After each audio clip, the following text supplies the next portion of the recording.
This is so big that it can change everything in the Middle East. The Arab world has been rocked by protests against Israel for over a week now. From Jordan to Kuwait to Morocco, even in the Gulf states of Qatar, Saudi Arabia, and Oman. But why? Why are people protesting Israel's war with Gaza? It's not like these countries are directly threatened or being attacked. And well, this isn't just about the war. There are underlying factors that have been building up for years, actually decades. And Israel's war has just accelerated them. So what is happening? Let's break this down. The first reason is that there's a lot of anger towards America and the West. And this isn't new. If you go back to 2002, there were massive protests across the Middle East.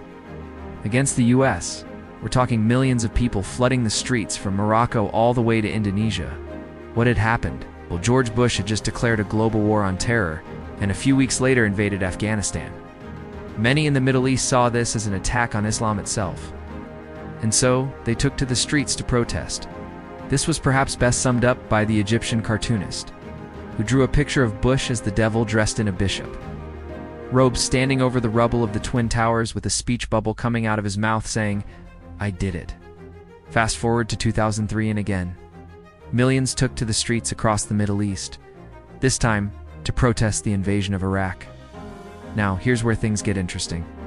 If you look at polling data from the time, you find that the vast majority of people opposed the war. In Jordan, 96% were against it. In Morocco, 94%. Algeria, 89%. Tunisia, 87%. Egypt, 83%. Libya, 82%. And in Kuwait, 80%. In other words, a huge majority of people across the region opposed the war. Yet when we look at government statements, we find something different. Here's what they said. King Fahd of Saudi Arabia called the war a righteous war led by America and blessed by Allah. Then you've got Mohammed bin Zayed of the UAE who said, "We stand with the Americans in their righteous war against terrorism and extremism." And finally, you've got King Abdullah of Jordan who said, "We fully support the American war on terror." So why were governments across the Middle East supporting this war when their people weren't? Well, that's because they saw an opportunity to get rid of America's biggest rival in the region, Iran. You see, since 1979, Iran has been a thorn in the side of every Arab monarch in the region. First, with its Islamic Revolution, which inspired revolutionary movements across the Middle East. And second, with its support for militant groups like Hamas and Hezbollah. As such, these Arab monarchs viewed America's war on terror as a chance to get rid of Iran once and for all. And that brings us to today, because Israel is essentially doing the same thing as America, fighting a war on terror against Iran and its allies. And many Arab nations are throwing their weight behind this, but ordinary people aren't. They understand that it's not really about fighting terror, it's about something else entirely. You see, in 2006, when Israel went to war with Hezbollah in Lebanon, thousands of rockets rained down onto northern Israel. Israeli cities were essentially under siege. Now, this wasn't really news to the Israelis, because this had been going on since the 1980s, when Hezbollah started firing missiles into northern Israel. But most Israelis didn't really care. I mean, rockets raining down from Lebanon isn't exactly going to affect your day-to-day life. On the other hand, if you live in the Galilee or the Golan Heights, then yes, this might be a serious concern.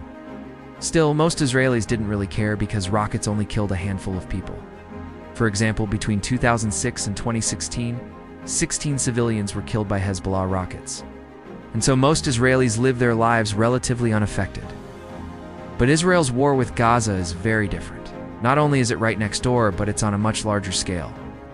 Thousands of rockets are fired daily, killing hundreds of Israeli civilians. In fact, in one day alone, October, 700 rockets landed across Israel, killing 700 civilians. That's like 9/11s every single day. When something like that happens, it doesn't matter if you live in Tel Aviv or Jerusalem or any other city. Your life is completely uprooted. And if you add to this the economic impact, the constant fear for your loved ones, the reality that you might lose them at any moment, and the trauma of having to flee your home, it's understandable why people are angry. Of course, Israel has a right to defend itself, but its actions don't really reflect that. The past week, Israel has launched airstrikes that have killed hundreds of Palestinian civilians. One strike reportedly killed 160 Palestinians, another 150. Many of those killed are believed to be non-combatants. In other words, they weren't fighters. These include women and children. But the second reason is even more important. A lot of people in the Middle East think that this war is a golden opportunity to end Israel once and for all. For example, in Jordan, you had former Prime Minister Bashar al-Qassani who said, "Why don't we put an end to the state of Israel now?" Or this guy Fazl al-Dosari, a retired brigadier general from Saudi Arabia, who tweeted, "The Arab nation must unite to wipe out the cancerous tumor that is Israel." Then you've got prominent cleric Walid al-Zard from the UAE who said, "It is the duty of Muslims everywhere to destroy the Jewish state." But what's driving this sentiment? Well, two things. First, for some time now, it's been a growing sense among many Muslims that the Arab world isn't doing enough to help Palestine. And with Israel intensifying its attacks on Gaza, killing hundreds of Palestinian civilians, this frustration has only grown. Many believe that now is the time to act, that they can't sit back while innocent people are being killed. Second, many see this conflict as a religious one, a war between good and evil. And as such, it's only natural for Muslims to want to participate. After all, the Prophet Muhammad himself told his followers to fight for justice and to support the weak against the tyrant. And this brings us to the third reason. Many in the Middle East think that this war is inevitable, and so it might as well happen now.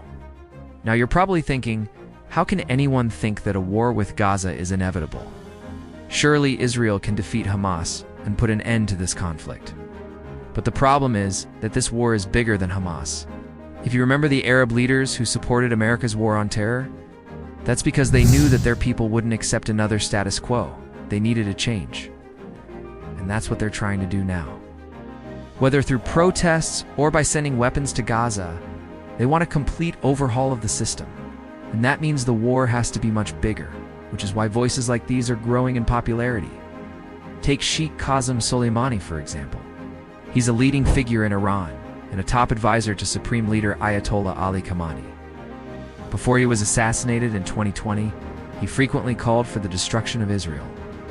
Similarly, Hamas leader Salem al-Awuri said in 2015, "There will be a great battle between the forces of good and the forces of evil, between the forces of Islam and the forces of the Jews. And this battle will be the last battle in history." In other words, this isn't just a war between Israel and Gaza. It's part of a wider struggle between good and evil, Islam and the Jews, and there can only be one winner. And that's why Israel needs to stop this war before it's too late. It needs to find a way to negotiate peace, because as it stands, this war is creating a monster that could destroy Israel. Now, all this is obviously quite negative, so let me end this video by looking at what the future might hold. Could Israel and Hamas reach a ceasefire? Well, according to our expert network, it's unlikely in the short term. Now, long term, it's possible. But for that to happen, both sides need to show a willingness to compromise. At the moment, neither side is willing to do that. Hamas wants all of Gaza, whereas Israel wants none of it.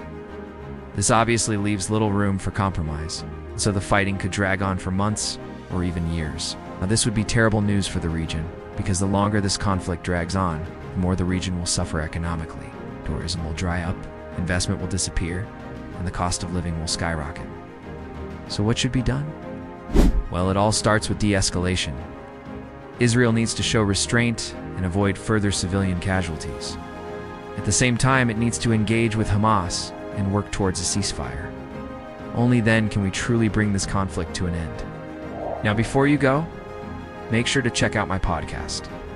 Each week, we release a brand new episode where we interview leading experts on everything from economics to foreign policy, history, and culture.